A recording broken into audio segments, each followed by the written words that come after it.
کہ یہ مخلوق بطور خاص تمہاری تحقیق، تمہارے علم کا حصہ بننی چاہیے، یعنی تمہیں اس کے بارے میں غور کرنا چاہیے، اور اس میں موجود اللہ تعالیٰ کی جو برکات ہیں، جو اس کے اندر چھپے ہوئے فوائد ہیں، انہیں تمہیں جاننا چاہیے، اور پھر ان فوائد کو حاصل کرنے کے لیے جو وسیلے بھی اختیار کیے جا سکتے ہیں ان کو تمہیں اختیار کرنا چاہیے، کیونکہ جو بھی اس مخلوق پر، اس مخلوق کے اعتبار سے غور کرے گا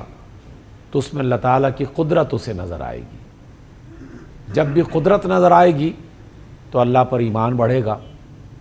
اور اس کے ساتھ ساتھ یہ بھی وہ سمجھ پائے گا کہ آخر اللہ رب العزت نے ہماری بہتری کے لیے اور ہمارے فائدے کے لیے یہ عظیم الشان چیز جو تخلیق کی ہے،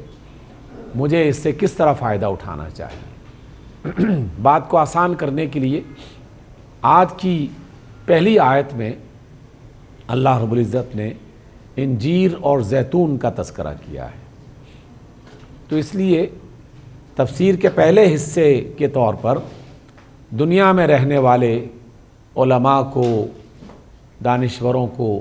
تحقیق کرنے والوں کو اس کے بارے میں سوچنا چاہیے کہ آخر زیتون میں ایسی کیا بات ہے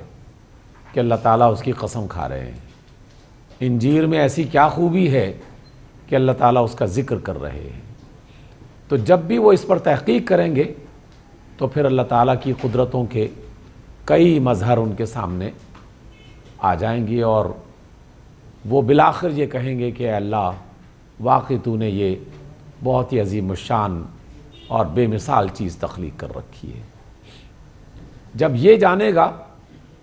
تو جہاں وہ اللہ تعالیٰ کی تعریف بیان کرے گا، وہاں اپنی ذاتی زندگی اور اپنے علاقے میں موجود افراد کی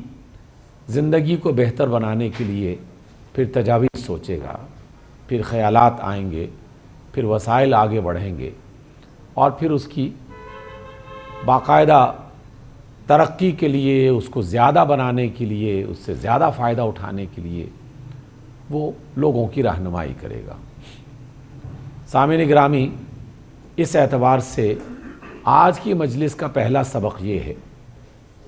کہ اللہ رب العزت نے جب انجیر اور زیتون کا ذکر کیا ہے تو ہمیں ان کی خوبیوں کے بارے میں آگاہ ہونا چاہیے، اور یہ آگاہی علماء کی طرف سے ملے، تحقیق کرنے والوں کی طرف سے ملے تو زیادہ بہتر ہے، کیونکہ اللہ تعالیٰ نے انہیں وہ وسیلے عطا کر رکھے ہوتے ہیں۔ وہ جب لوگوں کو بتائیں گے تو پھر دوسرا کام افراد کا بھی اور اداروں کا بھی یہ بنے گا کہ جب یہ چیز اتنی مفید ہے اور واقعی تجربوں سے، تحقیق سے ثابت ہو چکا ہے، تو پھر ہم اپنے علاقے میں رہنے والے افراد تک یہ چیز زیادہ سے زیادہ کیسے مہیا کر سکتے ہیں۔ کیا اس کو یہاں پر بویا جا سکتا ہے، اس کی زراعت کی جا سکتی ہے، باہر سے اگر منگوانی ہے تو اس کے امپورٹ کرنے کے کیا کیا وسیلے ہو سکتے ہیں، اس کے متبادل ہماری طرف سے ایکسپورٹ کیا ہوگا۔ پھر آہستہ آہستہ ہر چیز کے دروازے کھلتے ہیں۔ دیکھیے سامعین گرامی، ہم اپنی زندگی کے عام معاملات کو اسی انداز میں آگے بڑھاتے ہیں۔ آپ ایک چھوٹا سا آلہ، ایک چھوٹی سی مشین، پہننے کے لیے کوئی عام سا کپڑا، کھانے کے لیے کوئی بھی چیز، اس کی افادیت کو محسوس کرتے ہیں تو آہستہ آہستہ وہ لوگوں کے استعمال میں آنا شروع ہو جاتی ہے۔ جب وہ استعمال میں آتی ہے تو پھر بڑھتے بڑھتے وہ امپورٹ اور ایکسپورٹ کے بازار میں اس کی ایک مانگ آتی ہے، پھر لوگ اس پر تحقیق مزید بڑھاتے ہیں، پھر اس میں اضافہ کرنے کی کوشش کرتے ہیں۔ میں اس پہلے نقطے کے خلاصے کے طور پر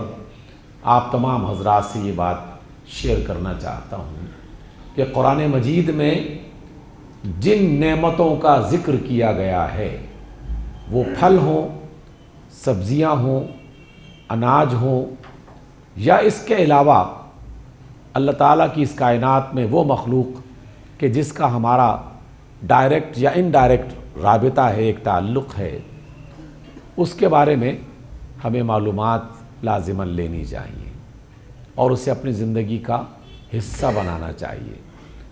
اور پھر اس کے فوائد اس قدر زیادہ بڑھتے اور پھیلتے چلے جائیں گے کہ آدمی حیران ہو جائے گا۔ میں اس کی ایک چھوٹی سی مثال آپ کی مجلس میں کئی حوالوں سے پہلے بھی بیان کرتا رہتا ہوں، لیکن اس کو ہلکا سا دہراتے ہوئے ہم اس کو آگے بڑھاتے ہیں۔ اللہ تعالیٰ کی یہ پوری کائنات اور کائنات میں موجود ساری مخلوقات وہ ایک دوسرے کے ساتھ جڑی ہوئی ہیں، وہ ایک دوسرے کو سہارا دیتی ہیں، وہ ایک دوسرے کے ساتھ مل کر اپنی زندگی کو بڑھاتی بھی ہیں اور لوگوں کے لیے مفید بنتی ہیں۔ تو اس اعتبار سے ایک چیز کے بارے میں جاننا، وہ صرف ایک چیز کے بارے میں جاننا نہیں ہوگا،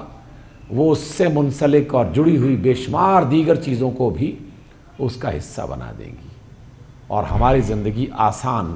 ہونا شروع ہو جائے گی، اور ہم آہستہ آہستہ ان تحقیقات کی روشنی میں جو باتیں سیکھیں انہیں اپنے روزمرہ کی زندگی کا حصہ بنائیں۔ آپ حضرات میں سے بہت سے لوگ یہ جانتے ہوں گے، خاص طور پر وہ جو یونیورسٹیوں تک کی تعلیم سے یا واقف ہیں یا ان کے بچے یہ مرحلے طے کر چکے ہیں۔ آج کل کی دنیا میں باقاعدہ وہ خوراک کی تمام چیزیں جو اللہ رب العزت نے انسان کے لیے بطور خاص بنائی ہیں، ان پر تحقیق کرنے کے بڑے بڑے ڈپارٹمنٹس مختلف یونیورسٹیوں میں کھولے گئے ہیں، ان کی بنیاد رکھی گئی ہے۔ پہلے تو کوئی حکیم صاحب بتا دیتے تھے، کوئی سنیاسی بتا دیتا تھا، گھر کا کوئی بڑا بوڑھا یا بوڑھی کوئی خاتون اپنے تجربے کی بنیاد پر یہ بات بتا دیا کرتے تھے، تو لوگ گھی، شکر، دہی، دودھ اور جو اور اس طرح کی دیگر چیزوں کے بارے میں سینہ بسینہ یہ معلومات فراہم کرتے تھے کہ یہ تم استعمال کرو، یہ استعمال کرو، اس کا یہ فائدہ ہے، اس کا وہ فائدہ ہے۔ اب تو باقاعدہ ایک سائنٹیفک انداز میں جو ہے وہ ان چیزوں کے بارے میں تحقیق ہوتی ہے،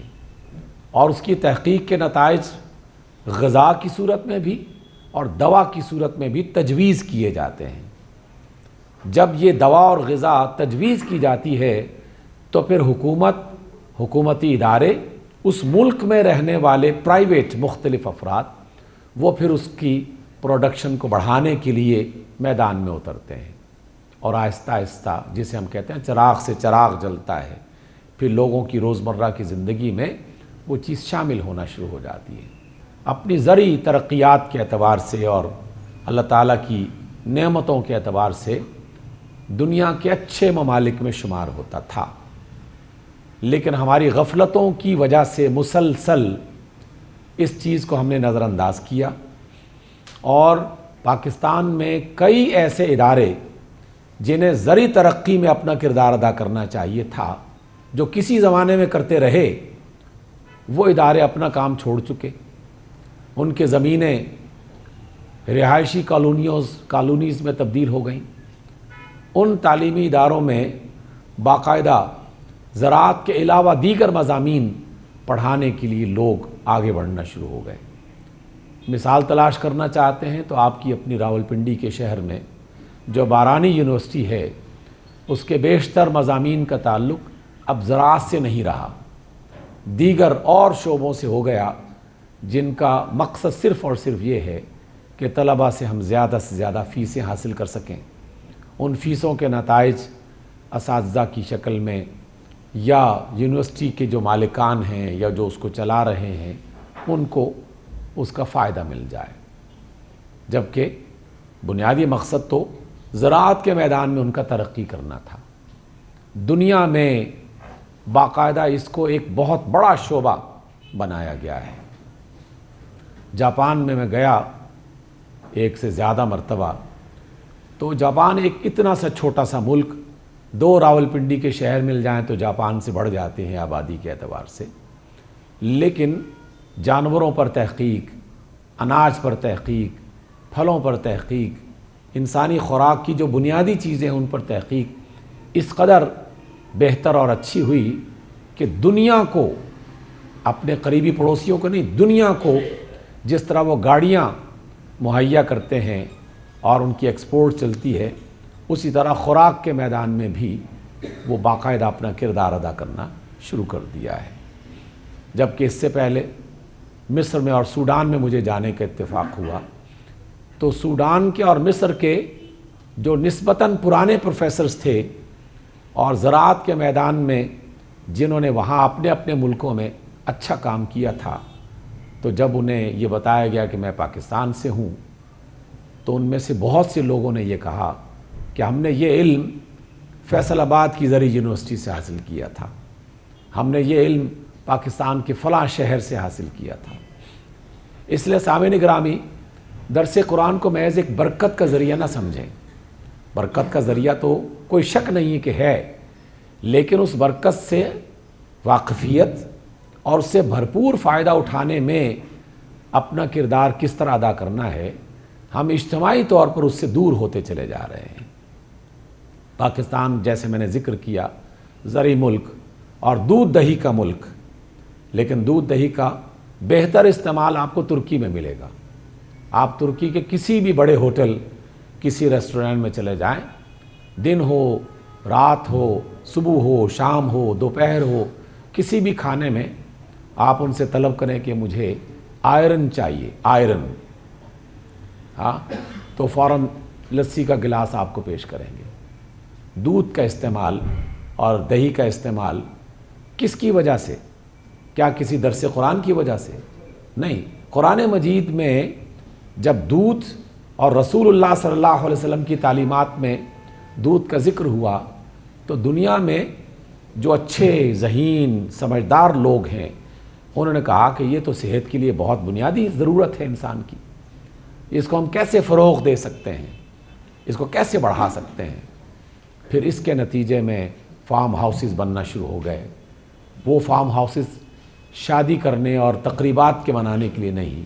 اپنے ملک اور اپنی قوم کے رہنے والے لوگوں کو اللہ کی اس نعمت سے فائدہ اٹھانے کے موقع عطا کرنے کے لیے بنائے گئے۔ اس لیے سامعین محترم، پہلا حصہ جو آج کی گفتگو کا ہم نے اختیار کیا ہے وہ یہ کہ جب بھی کسی نعمت کا قرآن مجید میں بطور خاص ذکر آئے تو پھر ہم مسلمانوں کو اس کے بارے میں مزید غور کرنا، تحقیق کرنا چاہیے اور لوگوں کو اس کے لیے انکریج کرنا چاہیے۔ اس سے صنعتی ترقی میں اضافہ ہوگا، تجارت میں اضافہ ہوگا، انسانی صحت میں اضافہ ہوگا، ملک میں اور بے شمار برکات اور فوائد وہ وہاں کے رہنے والوں کو میسر آئیں گے۔ یہ تو ہے پہلا حصہ۔ اس کی تائید میں اور اس بات کو مزید بہتر بنانے کے لیے جناب رسول اللہ صلی اللہ علیہ وسلم کا ایک فرمان آپ کو یاد دلاتا ہوں، شاید پہلے بھی کبھی ذکر آیا ہو۔ سیدہ مریم علیہ السلام، جب ان کے ہاں جناب مسیح علیہ السلام کی ولادت کا وقت قریب آیا تو اللہ تعالیٰ نے قرآن مجید میں سورہ مریم میں ذکر ہے، ان سے یہ کہا کہ آپ جائیے اور فلاں جگہ پر وہاں تر و تازہ کھجوروں کے باغات ہیں، اس کھجور کو ہلائیے تو آپ پر تر و تازہ کھجوریں مسلسل گریں گی، آپ کھجوریں کھائیں، ٹھنڈا پانی پئیں اور اپنی آنکھوں کو راحت پہنچائیں۔ یہ تو ہے قرآن مجید کی آیات۔ رسول اللہ صلی اللہ علیہ وسلم نے اس کی تفسیر میں یہ بات فرمائی کہ جس علاقے میں سیدہ مریم رہتی تھیں وہاں تو اور بے شمار پھل اگا کرتے ہیں، جیسے پاکستان کے سرد علاقوں میں خوبانی ہے، سیب ہے، آڑو ہے، اس طرح کی چیزیں وہاں اگا کرتی تھی۔ آپ نے فرمایا کہ اگر کھجور سے بہتر کوئی اور پھل ہوتا تو اللہ تعالیٰ سیدہ مریم کو وہ کھانے کے لیے ترغیب دلاتے۔ تمام پھلوں کے مقابلے میں کھجور کی رغبت کیوں دلائی گئی اور اس کی رہنمائی کیوں کی گئی؟ یہ بات اب تحقیق کے میدان میں لوگوں کو تلاش کرنی چاہیے کہ آخر کھجور میں ایسی کون سی خصوصیات ہیں کہ جو توانائی حاصل کرنے اور صحت کو بڑھانے کے لیے انسان کے لیے مفید ہیں۔ ٹھیک ہے، آج کی مجلس میں ضمناً اللہ اور اس کے رسول صلی اللہ علیہ وسلم کی اس نعمت کا ذکر کرتے ہوئے یہ عرض کروں کہ ہمیں اپنی خوراک میں کھجور، زیتون اور انجیر اس کا استعمال بڑھانا چاہیے، لیکن کسی صاحب علم سے پوچھ کر اس مناسب طریقے سے کہ جو طریقہ وہ تجویز کریں، اس لیے کہ رسول اللہ صلی اللہ علیہ وسلم ایسا ہی کیا کرتے تھے اور اصحاب رسول ویسے ہی سیکھا کرتے تھے۔ میں نے آپ صلی اللہ علیہ وسلم کی سیرت میں یہ بات پڑھی، اور جب بھی کبھی اس بات کا ذکر ہوا تو ایک بڑی مختلف اور منفرد بات سمجھ میں آئی۔ آپ علیہ السلام ہجرت کے لیے جا رہے ہیں اور سیدنا ابو بکر صدیق وہ آپ کے ساتھ ہیں، مسلسل 2 روز تک دن رات سفر کرتے ہوئے، کیونکہ پیچھے دشمن لگے ہوئے تھے اور سفر جلدی طے کرنا تھا۔ بالآخر مدینہ کے راستے میں ایک پہاڑی سلسلے کے درمیان انہیں رکنے کا موقع مل گیا۔ آپ علیہ السلام کے لیے ابو بکر صدیق نے چادر بچھائی، آپ وہاں لیٹتے ہی سو گئے۔ اسی دوران کوئی چرواہا اپنی بکریاں اور بھیڑیں وہاں سے لے کے گزرا تو ابو بکر صدیق نے ان سے دودھ خریدا اور آپ صلی اللہ علیہ وسلم کے اٹھنے کا، بیدار ہونے کا انتظار کرنے لگے۔ جب آپ بیدار ہوئے تو جناب ابو بکر صدیق نے وہ دودھ برتن میں ڈالا، پھر اس میں ٹھنڈا پانی ملا کے رسول اللہ صلی اللہ علیہ وسلم کو دیا۔ آپ نے نوش فرمایا اور خوش ہوئے اور دعا دی۔ یہ تو ہے ایک واقعہ، لیکن حکمت کیا سکھائی جا رہی ہے کہ آپ صلی اللہ علیہ وسلم اکثر و بیشتر جو زیادہ گاڑھا دودھ ہوتا تھا اس میں پانی ملا کر اسے نسبتاً پتلا کر کے پیا کرتے تھے۔ اس اعتبار سے ایسا نہیں ہے کہ انجیر کھانے کی بات ہوئی ہے تو چلو دن رات انجیر کھائیں، یا زیتون کھانے کا تذکرہ ہوا ہے تو چلو اس کو کھانا شروع کر دیں۔ یہ کام اصل میں تحقیق کرنے والے علماء کا، پروفیسرز کا، لیبارٹریز کا، اطباء کا، تجربہ کار لوگوں کا ہے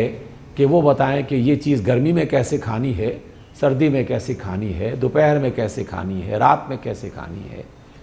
تو ایک پورا علم ہے، ایک دنیا کھل جاتی ہے قرآن مجید کی کسی بھی بات کو بنیاد بنا کر ہم اور آپ اگر اس پر تحقیق کریں اور غور و فکر کریں۔ بیشتر چیزیں ذہن میں موجود ہیں لیکن ہم بات کو آگے بڑھاتے ہیں۔ دوسرا جو اس کا حصہ ہے وہ یہ کہ جب بھی کبھی قسم کھائی جائے تو محض وہی چیز مراد نہیں ہوتی بلکہ اس سے متعلق کوئی اور معنی بھی مراد لیا جا سکتا ہے۔ یہاں جب تینوں آیتوں کو یکجا کر کے مفسرین نے اس پر غور کیا تو پتہ چلا کہ پہلی آیت میں تو 2 پھلوں کا ذکر ہے، انجیر کا اور زیتون کا، لیکن دوسری آیت میں طور سینا یا طور سینا کا ذکر ہے، ایک پہاڑ کا ذکر آ گیا۔ اب کہاں پھل اور پھر اچانک پہاڑ آ گئے۔ پھر تیسری آیت میں البلد الامین، ایک شہر مکہ کا ذکر آ گیا۔ تو پھر انہیں اندازہ ہوا کہ یہاں کھجور اور زیتون اور طور سینا مقصود اصل نہیں ہے بلکہ اس کے پیچھے کچھ اور مقصود ہے۔ اور پھر جب غور کیا گیا تو پتہ چلا کہ کھجور اور یہ زیتون اور انجیر کا جو علاقہ ہے یہ علاقہ سیدنا مسیح علیہ السلام کا علاقہ ہے، سیدہ مریم علیہ السلام کا علاقہ ہے، جناب ابراہیم علیہ السلام کا علاقہ ہے، جناب نوح علیہ السلام کا علاقہ ہے۔ یہ پھل انہی مختلف علاقوں میں پیدا ہوتے ہیں اور بکثرت پیدا ہوتے ہیں۔ مجھے ان علاقوں میں جانے کا اتفاق ہوا اور واقعی ایسی بات ہے۔ تو گویا پہلے 2 پھلوں کا ذکر کر کے اصل مقصود تھا کہ ابراہیم علیہ السلام کو، مسیح علیہ السلام کو، سیدہ مریم علیہ السلام کو، جناب نوح علیہ السلام کو قسم کے طور پر ایک بنیاد بنانا چاہتے تھے اللہ تعالیٰ، اور ان عظیم ہستیوں کا ذکر کر کے ان کے نام کی قسم کھا کے ایک بڑی بات بعد میں بتانا چاہتے ہیں۔ دوسری آیت طور سینا، جناب موسیٰ علیہ السلام، کیونکہ طور پہاڑ ان کے ساتھ ایک شہرت اور نسبت رکھتا ہے، تو گویا جناب موسیٰ علیہ السلام کو بھی اسی قسم کے افراد میں شامل کیا گیا۔ اور تیسری آیت مکہ کے بارے میں جو جناب محمد صلی اللہ علیہ وسلم کی ولادت کا شہر اور آپ کا شہر ہے، گویا کہ سب سے عظیم نبی جناب محمد صلی اللہ علیہ وسلم کو بھی اسی قسم کا حصہ بنا دیا۔ اب سمجھنے کی بات یہ ہے کہ آخر اتنے عظیم انبیاء کا ذکر کس وجہ سے اللہ رب العزت نے کیا اور قسم کیوں کھائی؟ کون سی ایسی اہم ترین بات ہے جو اس کے بعد اللہ تعالیٰ بتانا چاہتے ہیں؟ تو آج کے اس درس کا اور آج کی اس ملاقات کا اور کتاب و حکمت کی اس تعلیم کا جو جوہری معنی ہے، جو بنیادی اور مرکزی مفہوم ہے، وہ اب آ رہا ہے۔ اللہ نے اپنے عظیم نبیوں کا ذکر کرنے کے بعد، ان کی قسم اٹھانے کے بعد، ان کے علاقوں کو بنیاد بنانے کے بعد فرمایا لَقَدْ خَلَقْنَا الْإِنسَانَ فِي أَحْسَنِ تَقْوِيمٍ۔ اے انسانوں، جان لو کہ ہم نے انسان کو بہترین ساخت میں پیدا کیا ہے۔ ہر انسان بہترین تخلیق ہے اللہ تعالیٰ کی، اللہ تعالیٰ کی قدرت کا نشان ہے اور اس کی عظمتوں کی طرف دلیل دینے والی ایک چیز ہے۔ یہ بات اصل بتائی جا رہی ہے کہ دنیا میں موجود اپنی تخلیق کے اعتبار سے ہر انسان اللہ تعالیٰ کی عظیم مخلوقات میں سے شمار ہوتا ہے۔ گویا کہ ہم میں سے ہر انسان کو یہ بتایا گیا کہ تم اپنے آپ کو عام سی مخلوق مت سمجھنا، تم کوئی پیڑ اور درخت نہیں ہو، کوئی چٹان اور پتھر نہیں ہو، کوئی دریا اور سمندر کا پانی نہیں ہو، ہوا کی موجیں نہیں ہو، کوئی ستارہ اور سیارہ نہیں ہو، تم ان سب سے بڑھ کر کوئی عظیم شے ہو۔ اس لیے انسان اللہ تعالیٰ کی احسن تقویم کی علامت ہے۔ جب انسان اللہ کی احسن تقویم کی علامت ہے تو پھر میرے جاننے کا بنیادی کام کیا ہے، مقصد کیا ہے؟ اللہ تعالیٰ مجھے یہ کیوں بتانا چاہتے ہیں؟ آپ صلی اللہ علیہ وسلم کی تعلیمات سامنے آتی ہیں، اللہ کے نیک بندوں کے فرامین سامنے آتے ہیں۔ اس کی مرکزی حکمت یہ ہے کہ اے انسان، دنیا میں بسنے والے ہر انسان کو عزت کی نگاہ سے دیکھو، احترام کی نگاہ سے دیکھو، کبھی کسی انسان کا مذاق نہ اڑانا، کبھی کسی انسان کو حقیر نہ جاننا،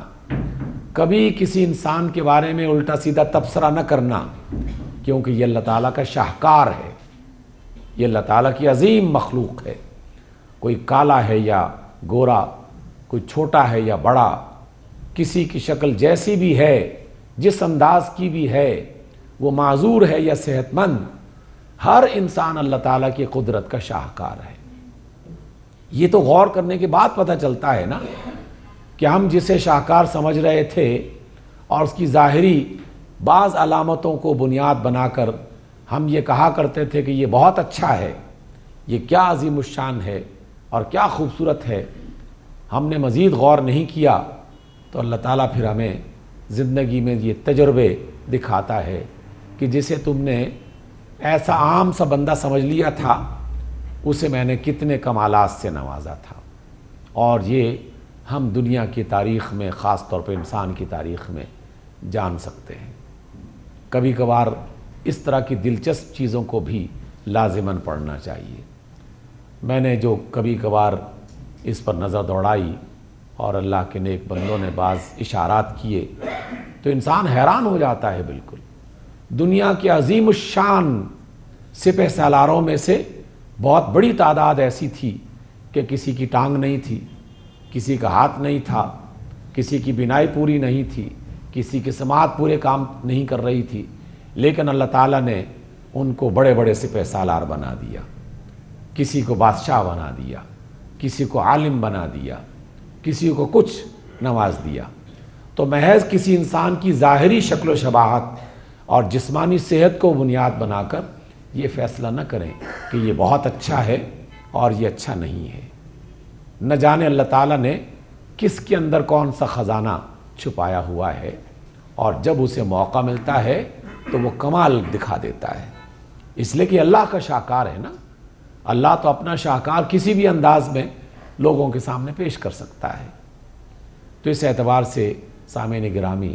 ہم اس پرانے سبق کو پھر ایک دفعہ دہرا لیتے ہیں کہ کہ دنیا میں ہر انسان کو قدر کی نگاہ سے دیکھیں، احترام اور عزت کی نگاہ سے دیکھیں، اس لیے نہیں کہ وہ انسان ہے، اس لیے کہ وہ اللہ کا شاہکار ہے۔ اللہ تعالیٰ نے اسے احسن تقویم بنا کر اس کا ذکر کیا ہے۔ دوسری بات اسی کے ضمن میں چھپی ہوئی وہ یہ کہ جب انسان اللہ کا شاہکار ہے تو یقیناً اس کے اندر کوئی نہ کوئی خوبی موجود ہوگی، تو ہمیں ان خوبیوں کو تلاش کر کے اسے اجاگر کرنے کی کوشش کرنی چاہیے، اس کو موقع دینا چاہیے۔ ہم اس کا ذکر سابقہ کسی ملاقات میں بھی جزوی طور پر کر چکے۔ جاپان کے رہنے والے انسان پاکستان کے رہنے والے انسانوں سے زیادہ ذہین نہیں ہیں۔ امریکہ کے رہنے والے لوگ پاکستان کے انسانوں کے مقابلے میں زیادہ چاق و چوبند نہیں ہیں۔ ہماری ہی طرح ان کے 2 ہاتھ، 2 آنکھیں، 1 ناک، اسی طرح دل، اسی طرح جگر، پورا جسم اور اس کی بناوٹ بالکل اسی طرح ہے جیسے یہاں کے رہنے والوں کی ہے۔ لیکن وہ ترقی کیوں کر رہے ہیں؟ اس لیے کہ اللہ کے اس شاہکار کو ترقی کے اس عمل میں انہوں نے شریک کر دیا ہے انہیں، اور باقاعدہ ہر ایک صاحب صلاحیت کو موقع دیا جاتا ہے کہ تم اپنی صلاحیت کے جوہر دکھاؤ۔ وہ ان سے فائدہ اٹھاتے ہیں، تلاش کرتے ہیں۔ اور یہ بات بھی جان لیجیے، ابھی انشاءاللہ چند مہینوں کے اندر پاکستان میں FSC کے رزلٹس نکلیں گے، امتحانات ہوں گے، A لیولز کے امتحانات ہو کے رزلٹس نکلیں گے۔ پاکستان میں ہم اسی فکر میں ہوں گے کہ میں اپنے بچے کو کہاں داخل کرواؤں۔ ترقی یافتہ ملکوں میں باقاعدہ ایک پلاننگ کے تحت ایسے ادارے بنائے گئے اور اس میں سینکڑوں افراد کو بھرتی کیا گیا کہ جاؤ دنیا میں گھوم پھر کے دیکھو کس ملک میں کس بچے نے زیادہ اچھے نمبر لیے ہیں، ان کو آفر کرو، انہیں اپنے ملک میں لاؤ، ان کے جوہر سے اپنے ملک میں ترقی کی راہیں کھولو، ان سے فائدہ اٹھاؤ۔ تو باقاعدہ ہنٹنگ کے لیے کئی شکاری ہمارے ملک میں بھی آتے ہیں، نیٹ ورک کے ذریعے سے ہمارے بچوں کو راغب کرتے ہیں، مختلف یونیورسٹیوں میں انہیں ایڈمیشنز دیے جاتے ہیں، اسکالرشپس انہیں ملتی ہیں۔ مقصد کیا ہوتا ہے کہ یہ ایک ذہین کارآمد انسان ہے، ہم اسے اپنے ملک کے لیے کارآمد بنانا چاہتے ہیں۔ ہم اس کے برعکس کام کرتے ہیں کہ اپنے ملک کے کارآمد انسانوں کو اپنے ملک میں کام کرنے کی اجازت نہیں دیتے، سہولت فراہم نہیں کرتے، وسائل مہیا نہیں کرتے، رہنمائی نہیں دیتے، اور بالآخر باہر جا کر جب وہ قابل بن جاتا ہے واپس آنے کے بعد بھی اس کا ہاتھ نہیں پکڑتے، اپنے ملک کی ترقی میں اسے شریک نہیں کرتے، اور وہ چند مہینوں کی ٹھوکریں کھانے کے بعد واپس اسی ملک میں جا کر اپنا روزگار تلاش کرتا ہے۔ تو یہ ہے وہ بات کہ جو اللہ رب العزت ہمیں سکھانا چاہتے ہیں۔ اس اعتبار سے انبیاء کی قسمیں کھانے کے بعد ہمیں یہ سمجھایا گیا کہ ہر انسان اللہ کا شاہکار ہے، اس شاہکار سے فائدہ کون اٹھائے گا یہ تمہاری قسمت اور تمہارا کام ہے۔ دوسری بات، اس سے اگلی والی آیت اللہ فرماتے ہیں کہ ہم نے انسان کو احسن تقویم میں پیدا کیا، ثم رددناہ اسفل سافلین، پھر اسی انسان کو جو احسن تقویم میں سے تھا، سب سے بہترین، اسی انسان کو سب سے پست، سب سے ادنا، سب سے گھٹیا مقام پہ اتار دیا۔ اس میں کیا حکمت ہے؟ اس میں 2-3 باتیں بطور خاص اللہ والوں نے، مفسرین نے، اہل علم نے سکھائیں، وہ میں آپ کے ساتھ شیئر کرتا ہوں۔ ایک تفسیر جو تقریباً بیشتر مفسرین نے لکھی وہ ایک ظاہری قسم کی تفسیر ہے، اور اس کا مشاہدہ ہم میں سے ہر شخص کرتا رہتا ہے۔ ہم ان مراحل سے گزر چکے جب ہم بچپن میں بچے تھے، تھکتے نہیں تھے سارا دن دوڑتے ہوئے، پھر جوان ہوئے تو ہمارے جسموں میں، ہمارے دل و دماغ میں یہ خیال تھا کہ دنیا کا میں ایک طاقتور انسان ہوں، اپنی طاقت، اپنے جمال، اپنے حسن اور اپنی جو ہے وہ نشاط کو دیکھ کر ہم فخر کیا کرتے تھے۔ وہ جو ہمارے علاقوں میں ایک جملہ بولا جاتا ہے کہ آدمی کی جوانی جب اپنے عروج پر ہوتی ہے تو خام خواہ دیواروں سے ٹکراتا رہتا ہے، اس کی طاقت سنبھالی نہیں جاتی اس سے، یہ کیفیت تھی۔ لیکن ہم سب اس کے بھی شاہد ہیں کہ وہ جوانی زیادہ دیر تک رہتی نہیں ہے، بالآخر زوال پذیر ہونا شروع ہو جاتی ہے، اور ایک وقت ایسا بھی آتا ہے کہ کسی علاقے کا نامی گرامی پہلوان چارپائی پر سارا دن بیٹھا اور لیٹا کراہتا رہتا ہے، کوئی کھلانے پلانے والا بعض اوقات کسی کو میسر نہیں آتا۔ ہمارے اپنے بزرگوں میں سے بے شمار لوگ ہیں جن کو وہ کیفیت یا وہ حالت دیکھنا پڑ جاتی ہے کہ جس کے لیے باقی لوگ دعا کرتے ہیں کہ اللہ اس حالت سے بہتر ہے کہ ہمیں اس دنیا سے اٹھا لے۔ تو یہ اسفل سافلین اس کی ظاہری زندگی کی طرف ایک اشارہ ہے۔ اے جوانوں، اپنی جوانی کا خیال رکھو، اور جو اللہ نے طاقت، صلاحیت، قوت عطا کر رکھی ہے اس کا کوئی بہتر مصرف، اس کا کوئی بہتر استعمال کر لو۔ نہیں کرو گے تو ایک وقت آئے گا کہ بالآخر تمہیں کمزور ہونا ہی ہونا ہے۔ میں نے یہ حوالہ بھی شاید آپ کی مجلس میں دیا ہوگا۔ چیزیں اسی طریقے سے کبھی بھول جاتی ہیں، کبھی تازہ ہو جاتی ہیں۔ میں نے پاکستان میں ایک ایسے شخص کو دیکھا تھا جو پاکستان میں علماء کی صف اول میں شمار ہوتا تھا۔ 1983 کی بات ہے، ضیاء الحق صاحب نے پاکستان کے تمام علماء کی ایک بڑی کانفرنس کا اہتمام کیا تھا اسلام آباد میں۔ 3 روز تک وہ کانفرنس ہوتی رہی، اور تیسرے روز آخری جو اس کا سیشن تھا اس میں صدر مملکت نے خطاب کرنا تھا، اور ہم سب جانتے ہیں کہ جب صدر مملکت کی خطاب کی باری آتی ہے تو پھر ہر چیز بالکل رک جاتی ہے، اب صرف صدر ہے جس نے بات کرنی ہے۔ ضیاء الحق صاحب کو بلایا گیا، ہم ان کے سامنے ہی بیٹھے ہوئے تھے، تو ضیاء الحق صاحب نے اپنا خطاب شروع کرنے سے پہلے ہی لوگوں سے کہا کہ رسم کے طور پر اور ترتیب کے اعتبار سے اب میری گفتگو کی باری ہے، لیکن اگر آپ اجازت دیں، علماء سے کہا کہ اگر آپ اجازت دیں تو میں ایک شخص کو خود بلانا چاہتا ہوں، اور انہیں کچھ پیش کرنے کے لیے، کچھ نصیحت کرنے کے لیے، کچھ ہدایات عطا کرنے کے لیے میں انہیں دعوت خطاب دیتا ہوں۔ سارے علماء پریشان ہو گئے کہ یہ کون سا آدمی ہے کہ جس کو صدر مملکت خود بلا رہے ہیں آخری نشست میں۔ بالآخر فیصل آباد کے ایک عالم کو بلایا گیا، انہوں نے جو کہنا تھا وہ کہا۔ جو بات میں آپ تک منتقل کرنا چاہتا ہوں وہ ہے قابل غور۔ بات آئی گئی ہوگی، لوگ کچھ دن تک تذکرہ کرتے رہے، پھر کئی سال کے بعد مجھے فیصل آباد جانے کا اتفاق ہوا۔ خیال آیا کہ چلو ان سے جا کے ملاقات کرتے ہیں، وہ حیات ہیں ابھی۔ ان کے گھر میں جب گیا تو ایک بوڑھے بابا جی اپنے گھر سے باہر نکل رہے تھے، اور ان کا بیٹا ان کے پیچھے پیچھے بھاگ رہا تھا، اور ان کو بازوؤں سے پکڑ کے یہ کہہ رہا تھا کہ ابا جی یہ تہاڈا گھر ہے، یہ تہاڈا ہی گھر ہے۔ اور وہ بزرگ کہہ رہے تھے کہ مجھے اپنے بیٹے کے پاس جانا ہے، اور وہ نوجوان کہہ رہا تھا کہ ابا جی میں ہی تہاڈا پتر ہوں، میں ہی تمہارا بیٹا ہوں۔ یعنی ایک طرف وہ کیفیت اور دوسری طرف یہ کیفیت۔ ثم رددناہ اسفل سافلین، یہ ہے اس کی تفسیر، لیکن یہ ہے ظاہری تفسیر جو حقیقت میں ہم سب دیکھتے ہیں، اور ہم سب اس میں چاہتے نہ چاہتے ہوئے اس میں داخل ہوں گے، گزر جائیں گے، اور کچھ لوگ اس سے پہلے ہی اس دنیا سے رخصت ہو جائیں گے۔ لیکن اس کی ایک دوسری تفسیر بھی ہے، اور وہ یہ ہے کہ اللہ نے انسان کو صرف انسان کو جب بنایا ہے تو اس میں بیک وقت 2 قوتیں اس کے اندر اتار دی ہیں، ایک خیر کی طاقت اور ایک شر کی طاقت، ایک احسن تقویم کا جوہر اور ایک اسفل سافلین اس کا اثر۔ یعنی ہر ایک انسان میں عظمتیں بھی پائی جاتی ہیں اور پستیاں بھی پائی جاتی ہیں، اچھائیاں بھی پائی جاتی ہیں اور برائیاں اور خرابیاں بھی پائی جاتی ہیں۔ یہ اللہ تعالیٰ نے ہم انسانوں کے ساتھ صرف کیا ہے، کسی جانور کو، کسی پیڑ درخت کو نہیں کہا گیا۔ ہم انسانوں کو اس میں اس وجہ سے داخل کیا گیا تاکہ ہماری آزمائش ہو سکے، تاکہ ہمیں پرکھا جا سکے،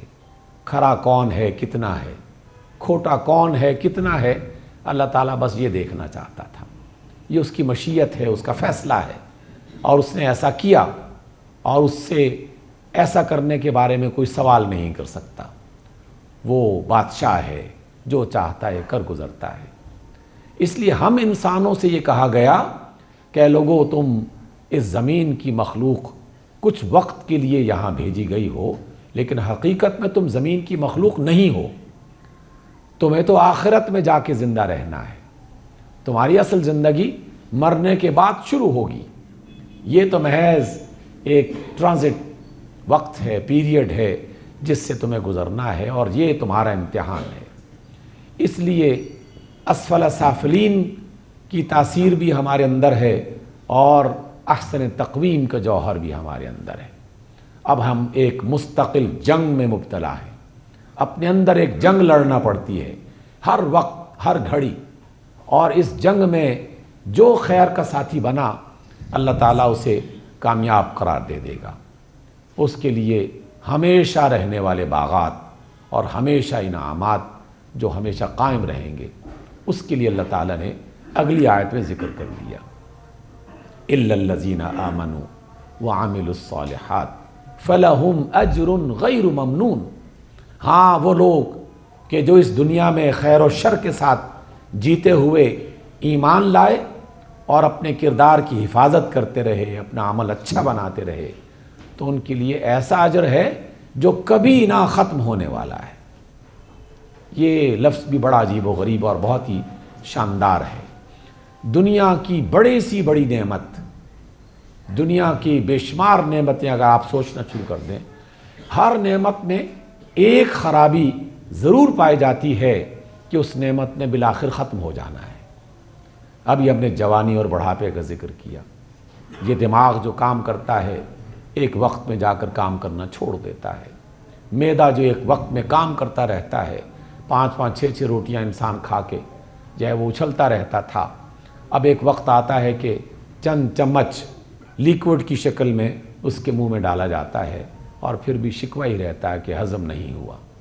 کیونکہ دنیا کی نعمتوں میں اللہ تعالیٰ نے اس بات کو چھپا دیا ہے کہ دنیا میں کوئی نعمت قائم اور باقی نہیں رہے گی، اس کو زوال پذیر ہو جانا ہے۔ لیکن آخرت کی ہر نعمت کے اندر یہ خوبی رکھ دی ہے کہ وہ غیر ممنون ہے، کبھی نہ ختم ہونے والی، خالدین فیہا، ہمیشہ رہو گے تم وہاں، اور وہاں کسی چیز میں کوئی زوال ہوگا ہی نہیں۔ ہم تو آئے دن ان چیزوں سے گزرتے بھی رہتے ہیں، کئی مثالیں میں نے آپ کے سامنے پیش کر دی۔ ایک اور مثال جس سے ہم پاکستان میں خاص طور پر پنڈی اور اسلام آباد کے لوگ بہت زیادہ گزرتے ہیں، ملازمین کا ایک بڑا طبقہ کرائے کے گھروں میں رہتا ہے۔ چند مہینوں کے بعد، چند سال کے بعد صاحب مکان کی طرف سے یہ حکم نامہ جاری ہو جاتا ہے کہ جناب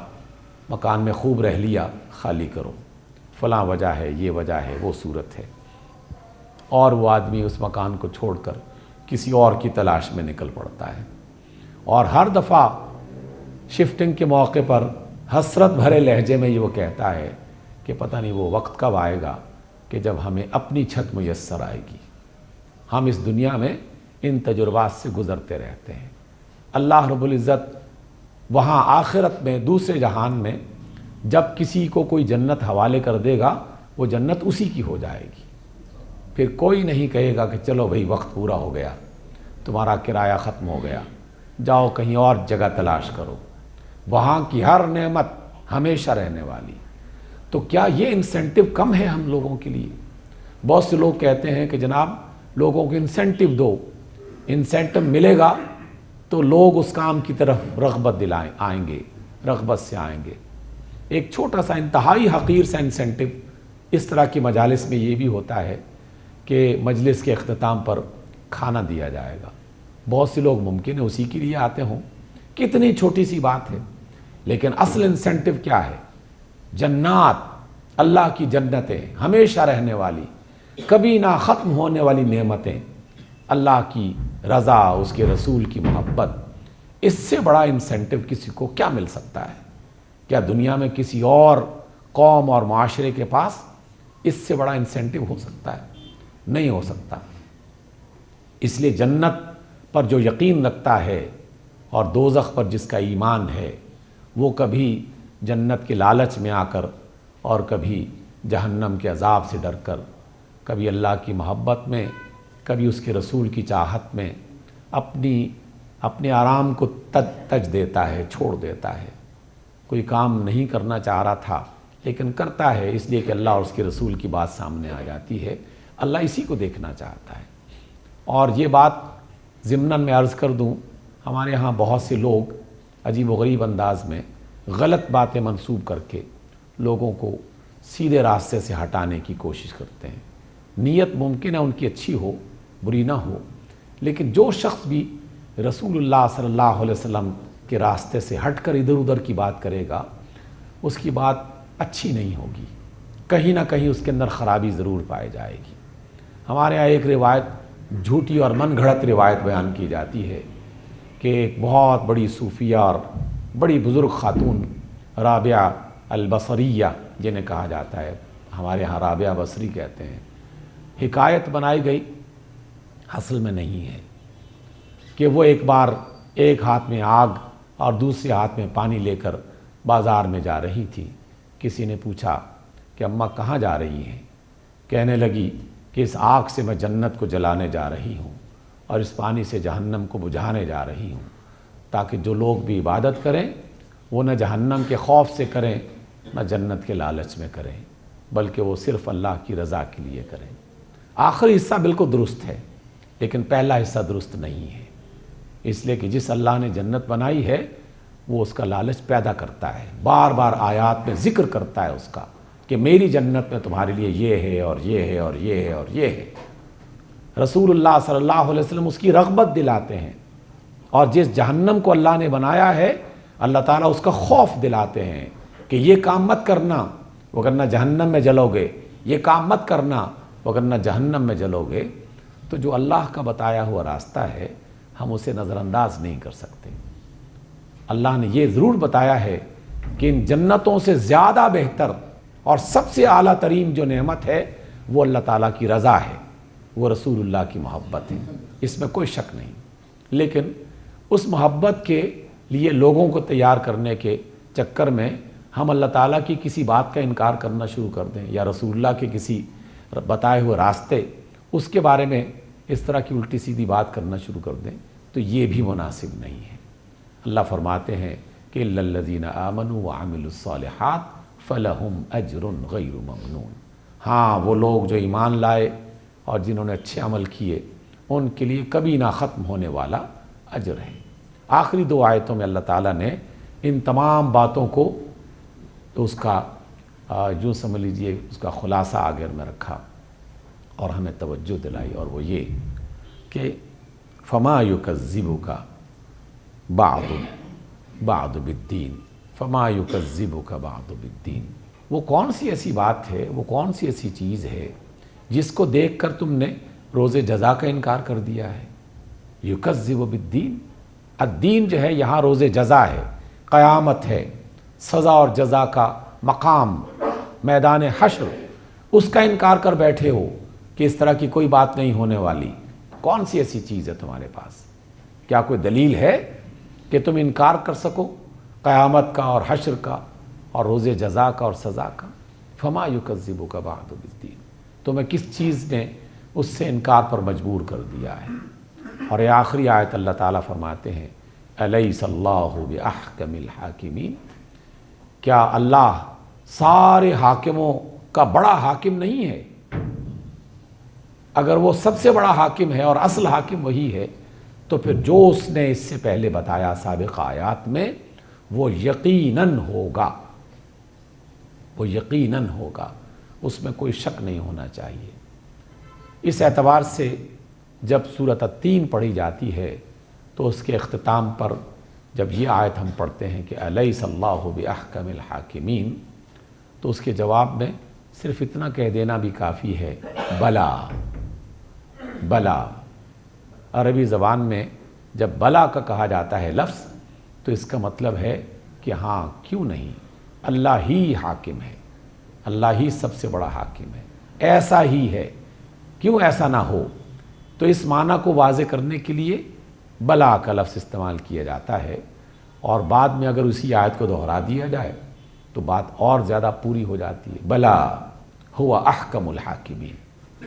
وہ واقعی سب حاکموں سے بڑا حاکم ہے۔ تو سامعین گرامی، آج کی اس ملاقات میں ہم نے